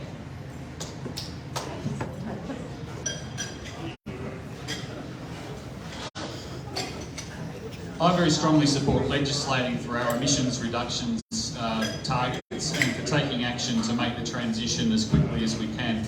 I've spent quite a bit of time in the last few years working, as I said, in agriculture, and part of that's actually been on renewables in agriculture and on talking with farmers about their transition, what the replacement fuels are for them, particularly for diesel in the long term, for alternatives for farmers who are going off-grid because of the high costs of energy and actually installing diesel generators because they're going off-grid, which is totally counterproductive. So how we can get to a stage where many of them are using solar, but their backup is diesel, how we can get to affordable batteries. Labor has a very positive policy on community batteries as well as batteries. Labor's proposing to establish a government-owned energy corporation for the rollout of renewable energy, which I think is a very positive thing, including batteries. We will make the transition, I think, actually reasonably quickly, but we will legislate 2030 targets and 2050 targets. Will there be new coal mines in New South Wales? We're going to need coal for, obviously, for steel for some time. Will we need thermal coal for New South Wales power stations? No, not in a decade. I don't expect to see, I would be surprised if we saw, and I am an ex-mining minister in New South Wales, I would be surprised if we saw a new coal mine approved in New South Wales, but I suspect we'll have to see some continuing job rate, and that might mean some expansion in the meantime. World demand will gradually affect our coal industry, and we need to be working with those communities on transition now and not just leading them to a cliff with a blindfold on, as some people would like us to do. We will continue to need gas for a little while. 10 years ago I was in Parliament, more than that, however long ago it was, advocating domestic gas reservation policy, which, had it been implemented at the time, the AMWU was doing the same thing, would have avoided us having the current crisis in gas prices. It probably would have also avoided us needing to actually look at extracting gas in New South Wales at all. We're not in that situation, so I can't rule out gas extraction in New South Wales, but it will be a short-term transition measure. I like to describe myself as a practical environmentalist, and that is that I, of course, as a mother, as a resident of this wonderful area, are concerned about our environment and our environmental impacts. But what that means is, as a practical environmentalist, is that as we make these changes, as we see this transition, we don't have people left behind. We don't have negative impacts, and we don't have those who can least afford it be most punished for essentially ideology. It needs to be practical and achievable so that we can all move forward together in this space. And as part of that, this New South Wales government that I am part of is actually one of the most progressive in all of the country. We are leading the way in all of this. We have already agreed to net zero emissions by 2050. We are on track to achieve 70% of that target by 2035. Many of the initiatives that we're rolling out, from EV chargers to batteries to green hydrogen, we are at the forefront in all of this, but we're doing it in a way that is making sure that we do not negatively impact those who are the most vulnerable in this space. So I will absolutely continue to advocate and support that. As Steve has mentioned, it is that transition, and we can't expect that we're going to do it without coal and without gas. We can't just shut down industries overnight and think that we're going to be able to achieve these aims. So we need to be sensible and practical and have that plan for moving forward.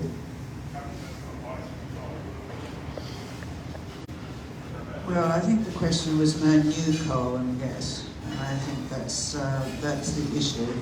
Neither major party is committed to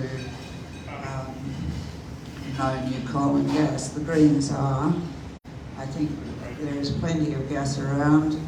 We should have a reservation policy, but we can make the transition as long as we put the resources into renewable energy. And none of us are asking that. None of us want to have the vulnerable left behind. There has to be a just transition. We have to put the money into that as well, so that all workers have got an income while we make the transition.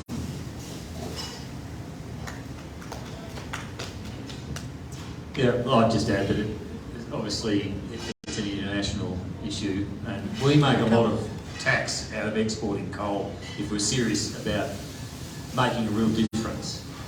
We consume a very small proportion of the global CO2 emissions from our own consumption, but we export a hell of a lot. And also bear in mind, solar farms, wind farms and so on, there's an awful lot of resources that go into producing these, solar panels and wind farms and so on. And they are not necessarily all that easy to recycle. Though I commend the gentleman on my left who's doing recycling of panels. A lot of it's done dangerously. A lot of the materials that go into these, solar panels, electric cars and so on, are dirty industries too, with ethical considerations we should bear in mind. So it's not just a local issue, it's complex, but we need a comprehensive approach that considers the global implications. Quite disingenuous answers from the parties, as you'd expect. I bought a solar farm, Elisa and I bought a solar farm. We're going to build another one in Jindabyne. And it's going to cost me about $200,000 and take 24 months to get the connection approval of Essential Energy. Though the government's not really serious, because they're putting roadblocks in the way. Jo, fantastic. I tell you all, she's got an electric car, she's very excited about it. That's great. But only about 1 or 2 people in the same street, in any given residential street, could have an electric car. Because the power capacity in the street is not sufficient. Remember when we first built houses and they had a power point for a fridge, power point for a washing machine, a couple of lights. And everyone, you buy an old house and you've got to rip out the old wiring, you've got to put in more switches, more power points. Think of that on an entire country residential scale. If we want an EV, I'm sorry, I forgot, John Castellari has an EV too. Oh, I just say, I get all mine off the roof of my... Yeah, you can get all your solar off the roof as long as you don't do too many kilometres in any given day. But for us to move to an EV future or an everything electrical future, which is where we are going, it will require 5 or 6 or 7 times more grid capacity. So all the poles and wires down your street, 3, 4, 5, 6, 7, 8, 9, 10 times as much. Huge demand on resources, aluminium, copper for the conductors and the transformers, space constraints, digging up your front yards to put all the larger cables in. Not everybody can have an electric vehicle in any given street now, and not every house can have solar because of trees. So the problem is way more complex than the parties like to make it look. Yes, we're going to support it. They haven't got the first clue. I do. I've got an engineering background. I worked in solar research in 1995 and 1996, and I have watched the solar development curve. And we can anticipate the electric development curve. It is a much bigger task than anybody believes. And when the politicians say, yep, we're going to do it, that's the easy answer. Doing it is the hard bit. Thank you all.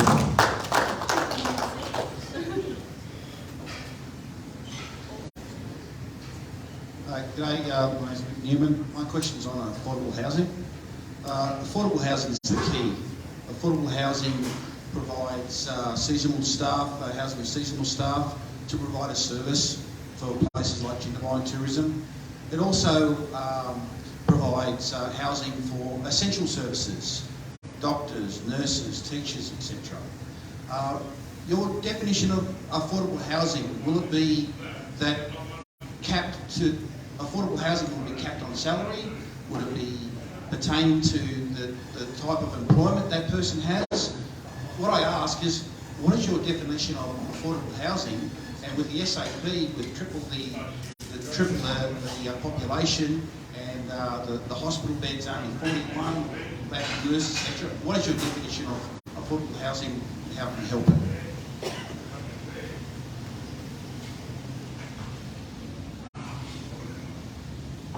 Well, I know it can't be done, but my idea of affordable housing is that everyone should be able to afford it. No more sleeping out on the park benches. I do know some people make that as a choice. As for the workers, we do need more housing, because if you do increase your tourism, you need more houses for them as well. So if you don't have homes, you're not going to get the workers in. So, and it'd be nice to be able to afford a house, and if rates keep going up, people are not even going to be able to afford their rates either. So the way I'm looking at it, it's just going around and around and around this bloody bush. We need to find a centre in this bush and figure it out, because I can't afford a house. I don't know how many of you actually are paying off a home here, but it is out of my children's reach. It's also out of my 28-year-old's reach. He will never get to own a home unless he inherits. So I kind of understand where you're coming from.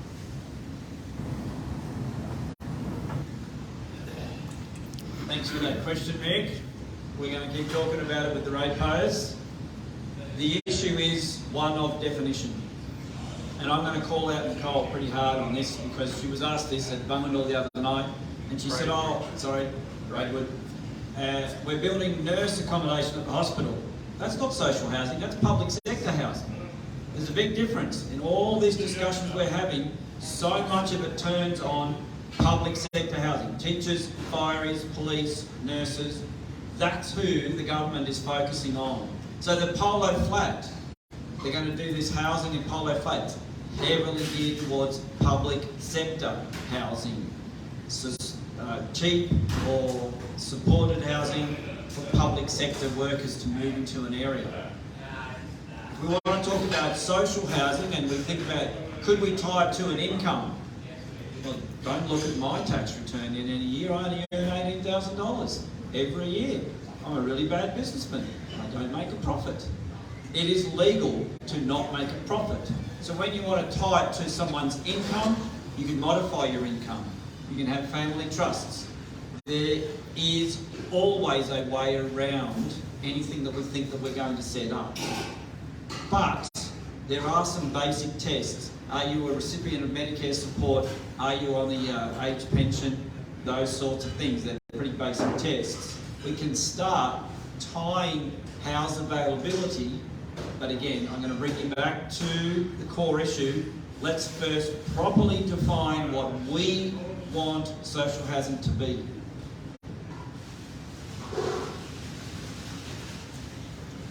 Thanks. Yeah, well, there's a lot of drivers of, at the end of the day, it's because housing is expensive, you know, and there are a lot of disincentives even to investing in housing, but there are a lot of incentives. Like some of the things we'd like to do is to remove the 50% discount on capital gains tax, other than your principal place of residence. Removing the tax incentives for, there are people who own 5, 6 properties, and you line up and you might be bidding on a house, and you don't know who the other bidder is. They could be a foreign, you could be bidding on behalf of a foreign owner.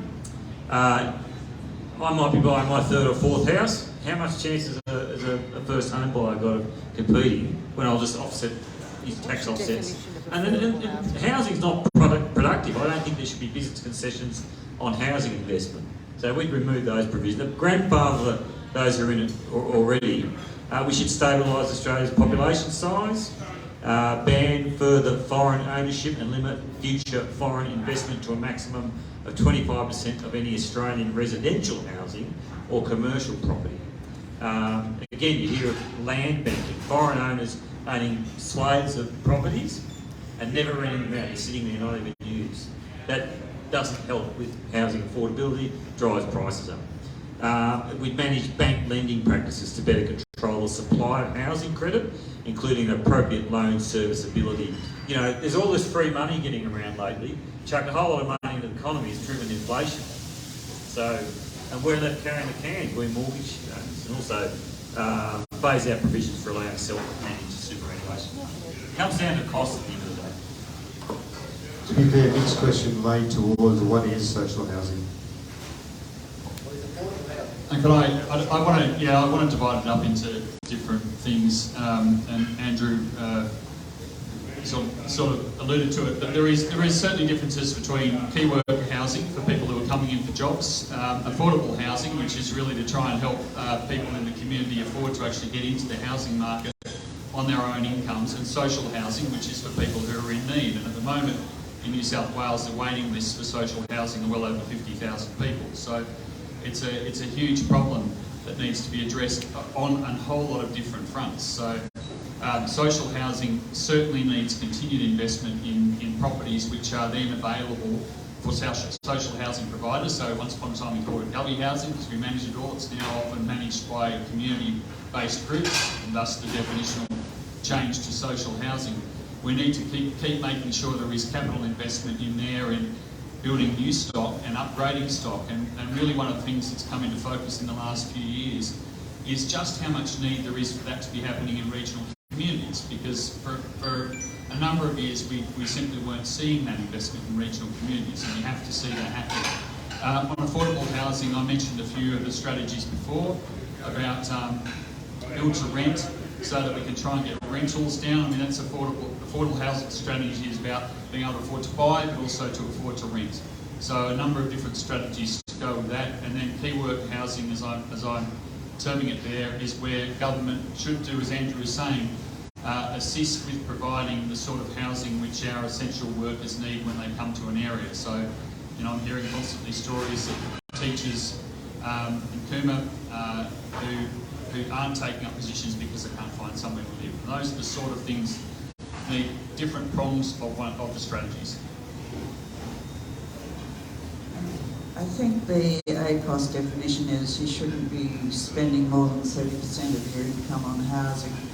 Now, we were in Braidwood a couple of days ago, and that's a town where even the doctors can't afford the housing. So I don't know what the definition of housing affordability is when a doctor can't even afford to buy it, to rent or buy in the town.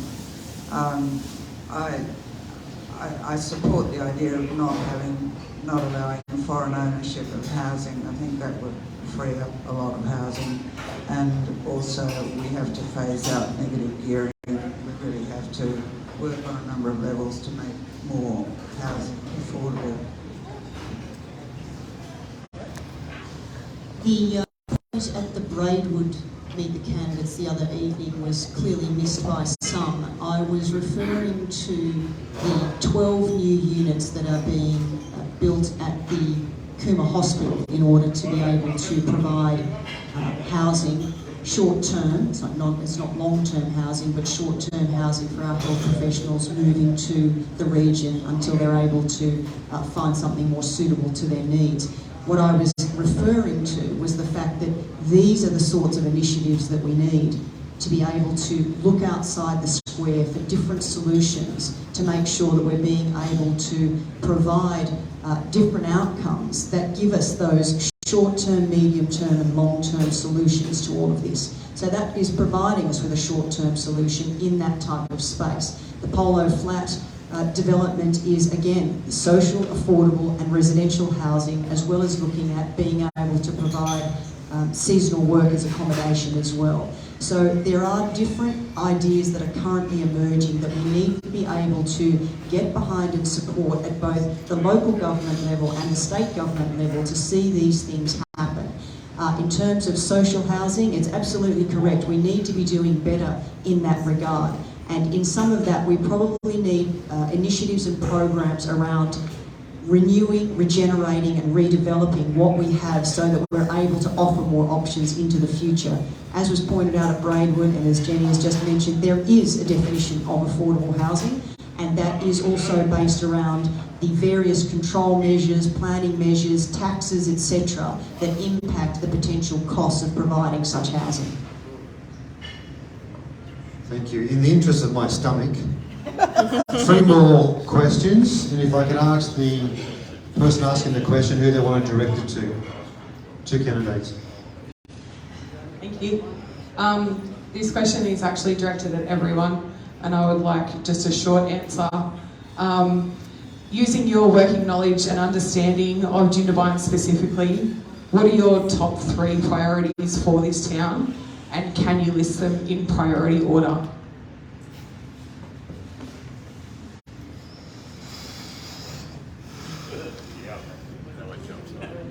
Protect the environment, stop corruption, stop overdevelopment, to protect, and I think they're interrelated.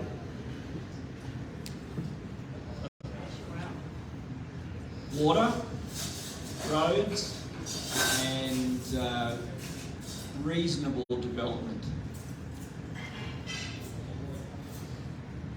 Well, obviously housing, because that's a big thing of mine. The tourism and the jobs, so that's where the medical comes into it.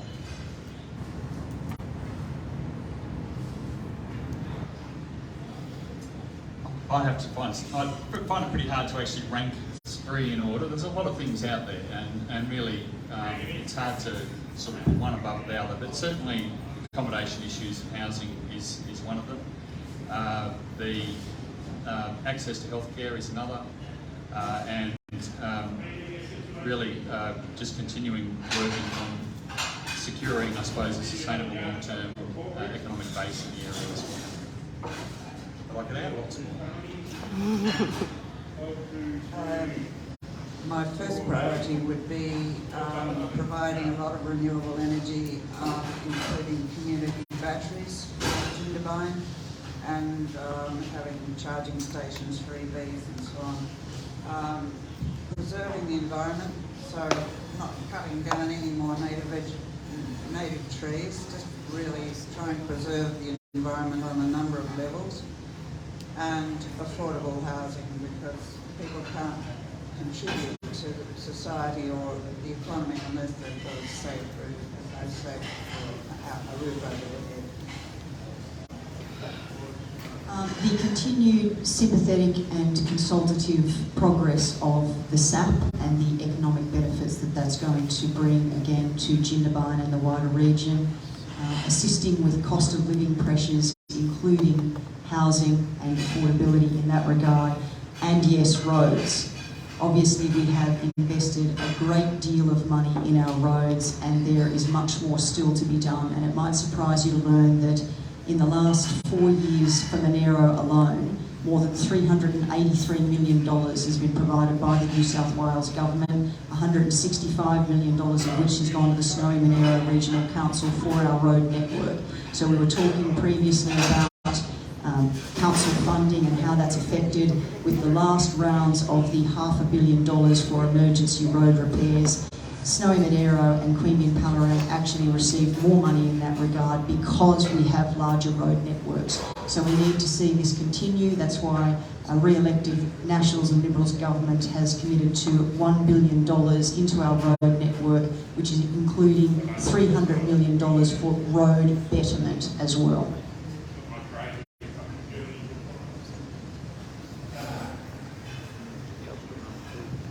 This message is from Nicole and Steve. My name is Cam Bayless. I've been a resident here for going on 30 years now. With regards to the SAP and any future land releases, in the 2021 census, the average income for an individual is $962 a week. At the moment, depending on time of year you're renting, if you're looking for accommodation, it can be $5,000 a week for a 4-bedroom house, or it can be, as of today, $850 for a 3-bedroom house. Added to that is the fact that, as a resident of this area, banks consider us to be a high-risk lending zone, which means unless you've got a $100,000 job, it's very hard to get a loan. Sydney, Canberra, not the issue. Hence, the struggle that we have to buy a house, 3 bedrooms, for under $1.5 million. With any future land release for the SAP, are you able to assure that some of that land is going to be set aside for long-term residencies? Or are you more inclined to have towns like Berridale and Dalgety become satellite cities and keep Jindabyne as a tourist hub with no actual community? To the last part of the question, no, absolutely not. That's why we're doing it and what we're doing here, and community is the whole reason behind it and for it. So being able to preserve and protect and support that is the most critical aspect of it. Now, my understanding of the SAP, and I do have the master plan here as well. We're going to have a look at that in more detail if you'd like. That there is that land release opportunity. We know of developments that are occurring or currently in the planning phase as we're progressing through this. And in my last briefing on the SAP, we're looking at more than 3,000 odd opportunities for those type of dwellings. We want the wider area to be able to grow and develop as well. So whether it's the Berridales or the Calkites, but to do so in a way that is sympathetic with what we want to see happen, that it still has to be the place that we want to be able to live and work and call home. Again, we want those tourism aspects. We want people to be able to come and visit all throughout the year and the economic advantages and benefits that provides. But we also want to make sure that it continues to be the place that we want to live and live comfortably. And I absolutely hear what you're saying in terms of those costs, and they absolutely are ridiculous. And being able to have these land releases, have these developments, but to do it in a way that is sympathetic to the community's needs. We need to get on with it. We need to be making sure that we're delivering it as quickly as we can. And obviously we're looking at all of the other components as part of that. The water, electricity, the infrastructure that we need to have there to be able to make these next phases develop. But continuing to progress it as quickly as we can to alleviate some of that pressure. And it does come down to supply and demand in the end, doesn't it? We keep talking about affordable housing and residential developments, but in the end it is supply and demand. The more supply we have, it means that our demand will settle back to a more manageable level. So we have to be able to open that up and take that forward. Don't you think with more supply, then you're going to impact on the Osco National Park and then ultimately affect snowfall? Well, it's not intended to be on outside of the park in terms of that. Yeah, but that down development. here affects the park. Absolutely. Population pressures obviously have a lot of flow ons. There is issues around supply. So I think it's really probably a conversation the community needs to have. There is a number of communities around, particularly coastal New South Wales, which have grappled with how they regulate short-term accommodation. And it's sometimes a very difficult issue because you have quite different interests on each side of that argument. I think it's a conversation that in implementing the SAP program, we need to make sure that we're having a very wide community conversation about whether or not community as a whole feels that different conditions need to be applied to new residential areas to maybe enhance longer term conditions that lead to longer term either rentals or purchases, and whether those conditions restrict short-term accommodation. I don't think there'll be very different views on that in the community because it is a tourist town essentially. So I think it's something that your community needs to actually have a fairly, hopefully good-natured conversation about to determine what sort of direction you'd like the planning that's coming out of the SAP to go in, and to actually have an opportunity to actually open up that process for that to happen as part of it. They actually had that with the SAP when we go out to sport prep and sit there and do that ideas. That was so the SAP is now bringing in different areas which a lot of the community members do not want. So we have had those discussions and won't have any more. Thanks. Last question, unfortunately, goes to Mark. My question is addressed to all the candidates there. A little bit of history. I'm the secretary of the Jindabyne Aero Club up the back here. A lot of people don't even know there's an airfield out there, just above the town. Now, the Aero Club's owned that land, well, hasn't owned it, I beg your pardon, the Aero Club has operated off that land for 35 years. All volunteers. We've had no paid employees up there. It's maintained and kept in good order for the public by the Aero Club volunteers. Now, the point I'm making here is that that airfield isn't just for the fun and games of the hangar owners up there who own some private aeroplanes. In 2003 and also in 2019-20, it was the base for the emergency services to fight all these major fires that have been threatening the Kosciuszko National Park and even the town here. And it is still maintained by volunteers in spite of that. Now, in the several years that I've been the secretary up there, I've put in several grants to the Regional Growth Fund. I've been knocked back every single time, 4 times now in the different categories. And to top it all, I just put in another grant from a mower to help us mow the grass up there with the gambling grants, and I got knocked back again. And yet the Coolamotong Golf Club gets a $70,000 new mower. I think there's an issue here that somehow it might be a perception that the Jindabyne Aero Club members are all millionaires and we don't need any help. It's absolute, excuse my French, bullshit. We don't, we struggle. I run, by the way, I have a conflict of interest. I run a flying school up there, and because of that, I'm also a big user of the airfield, of course. Now, recently we put in a Sky fuel outlet there. Having done so, we've acquired a lot more visitors as well. The grants we've been putting in have been to upgrade this airfield so that we can attract more customers to the town and provide more transport in and out of the town. Also, to assist the emergency services in their duties when we do have emergencies around here. So my question to the candidates is, which one of you is going to actually support us financially to upgrade this airfield? It's been a big struggle for a very long time.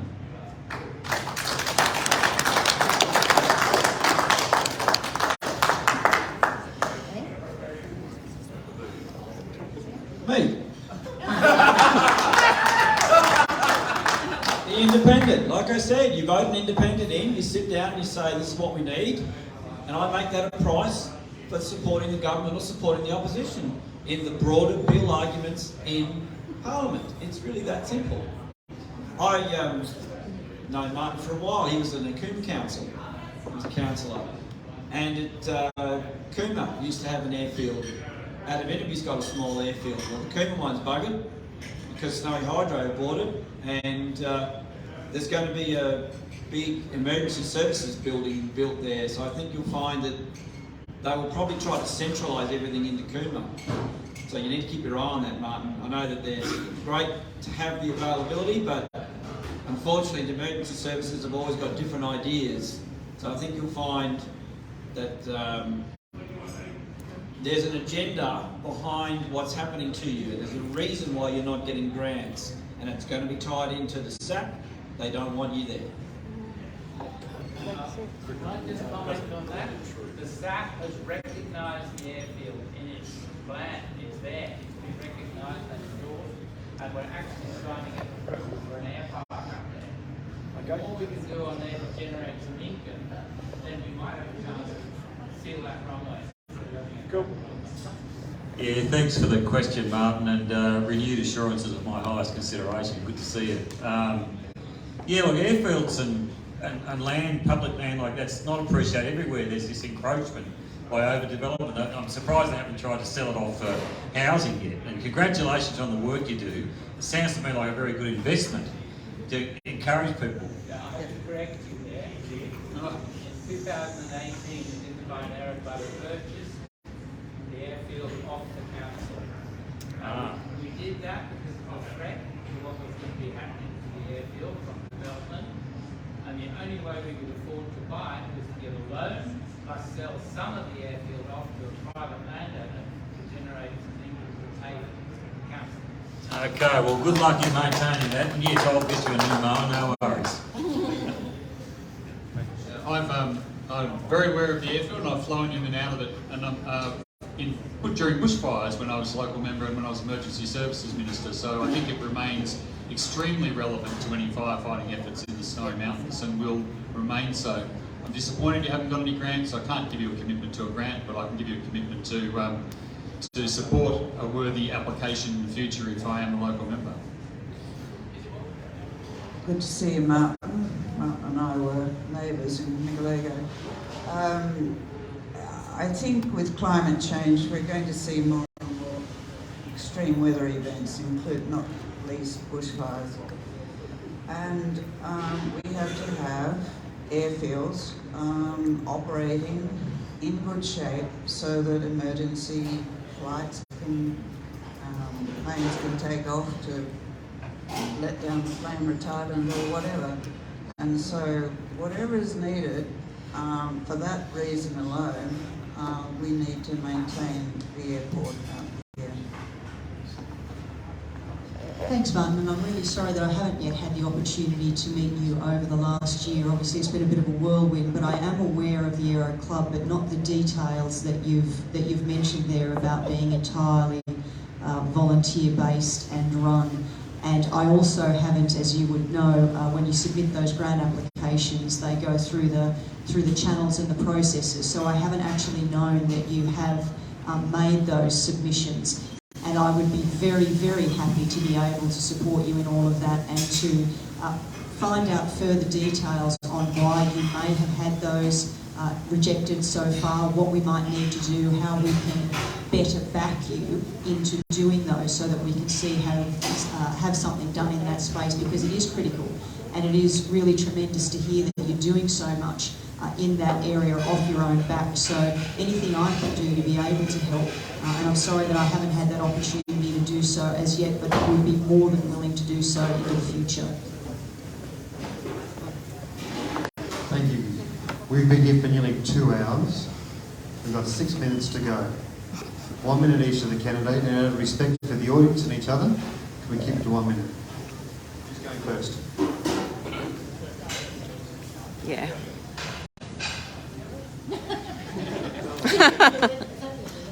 All right. All I'm asking is vote one. So we'll stay in it because I've been researching of how they do the counts, and for us to stay in it, we need a few people just to put a 1 next to my name or in the upper house. So I'm going to leave it to your own choice. Vote with whoever you want, but little Joseph, like a 1, please. That's it. I'd like a medium rare Scotch fillet with pepper sauce, chips and salad.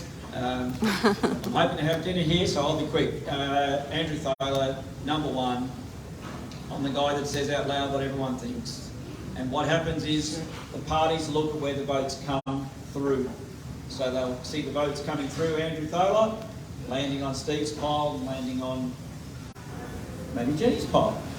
So please vote carefully and pay attention to the upper house, which is the enormous ballot paper. You can understand that's why Josie's here. There is a shooters candidate as well. I don't know that we're going to be able to contact them because the shooters party didn't even know that guy was running for the shooters party. Yeah, look, the Sustainable Australia Party, we act in your interest, not the vested interests. You know, our platform, we're big on fighting corruption. We're ahead of the curve on there, been doing it for a long time. Also, yes, certainly in the upper house, don't waste your vote on the major parties. If the issues that we're talking about matter to you, we can be the difference between one major party winning and the other, and then that will filter through into real policy outcomes. But certainly you can have an effect in the upper house as well. So thanks very much for coming. Thanks for engaging. And thanks. Can I acknowledge my fellow candidates? It's a big job to put yourself up for election, and I think democracy is better for having a good feel, and it's terrific that they've all been willing to do that. I am asking for your first preference vote, of course. I've been, over my time in politics in this area, I think a constructive contributor to our communities. I work with all other levels of government, regardless of what party is in it, and you know, from Gary and Ann right through. I like to have a constructive relationship with our councils and help them with their problems wherever I can.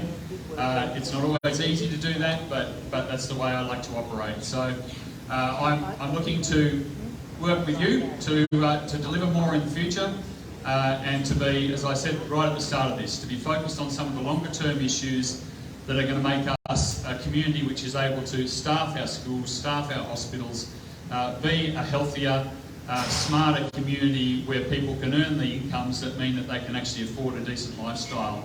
All those things are in state government's hands in the longer term. a number of important issues. We need decent public education, we need good affordable health, we need affordable housing, but the overriding issue is climate change. We are facing an existential threat. That means that it may do us all in, as someone described it. We have to deal with climate change as a top priority. If you care about climate action, vote Green.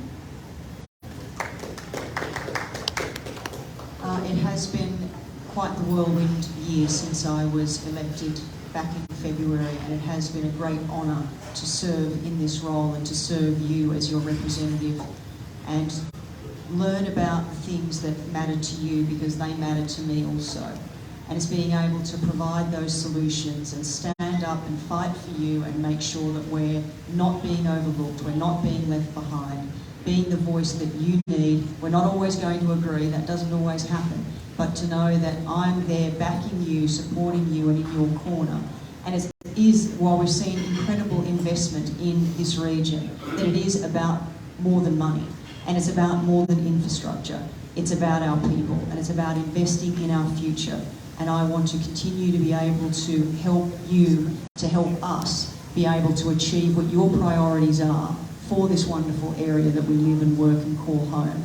And what we want to see, not just in the next election cycle, not in 4 years, but in 10 years and 20 years and 50 years beyond that, to make this the place that we want to continue to call home for ourselves, for our families and for our future generations as well. So thank you so much. Thank you to the candidates. As Steve said, I think that democracy is best served when we have good quality candidates, but really it excels when you have the population, the community, engaged in conversation. So if you can take this out of tonight, go back home, talk with your parents, talk to your neighbours, talk about politics, and let's get somebody elected who will do the very best for here in Jindabyne. Thank you everybody. I'd like to say a special thank you to the Jindabyne Bowling Club as well for allowing us the use of the room. And thanks to you guys for making the effort of coming. And I hope that you drive home very safely along our roads. Thank you everybody. Good night.